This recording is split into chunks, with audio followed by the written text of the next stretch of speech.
નમસ્કાર, i7 ન્યૂઝમાં આપનું સ્વાગત છે। હવે જોઈએ આજના સમાચાર। બનાસકાંઠા જિલ્લાના સુઈગામ તાલુકાના જેલાણા ગામના ખેડૂતોએ નર્મદા કેનાલને લઈને પ્રાંત કચેરી ખાતે આવેદનપત્ર આપ્યું।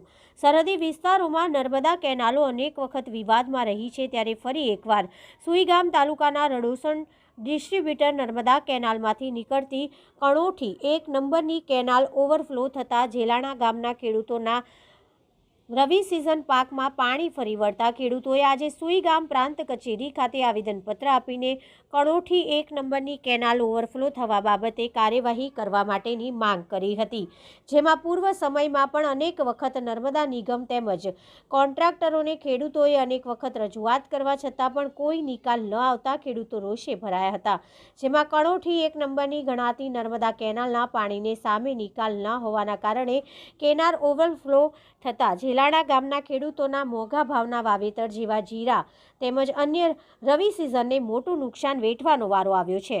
અહેવાલ રમેશ રાજપૂત, સુઈગામ, બનાસકાંઠા। જે તમે આવેદનપત્ર આપવામાં આવ્યું છે, જે કઈ કેનાલનું આજે જે સાહેબ તમે આવેદનપત્ર આપવામાં આવ્યું? મારું નામ ચૌહાણ કલ્યાણસિંહ ભગવાનસિંહ, ગામ જેલાણા, તાલુકો સુઈગામ, જિલ્લો બનાસકાંઠા।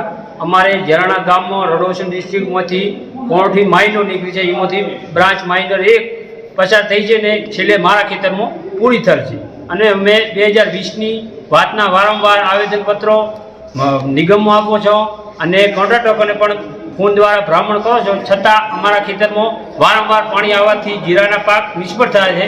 ને હાલ આજે કાલે પણ મેં થરાદ નિગમમાં આવેદનપત્ર આપ્યું, છતાં રાત્રે મારા ખેતરમાં પાણી આવ્યું અને ભરાઈ ગયું। કોન્ટ્રાક્ટરો અને નિગમવાળા સાહેબો બધાએ મૂળ બળદ લાગે એવું મને લાગે છે, મારા જાણે જોઈને પાણી મારા ખેતરમાં આબાજે બંધ કરતા નથી। આવા કેટલા ખેડૂતો છે જેને આવા ખેડૂતો સાહેબ 10-15 ખેડૂતો મારું ખેતર ભરવું છે, કાલે મારા ભાઈ બીજા મારા સીધા પાડોશીનામાં કાલે રહેશે, પણ કોઈ આના ઉપર કોઈ કાયદો કરતા નથી કાર્યવાહી। અવનવી ખબરો જોવા માટે અમારી ચેનલને લાઈક કરો, શેર કરો અને સબસ્ક્રાઇબ કરો।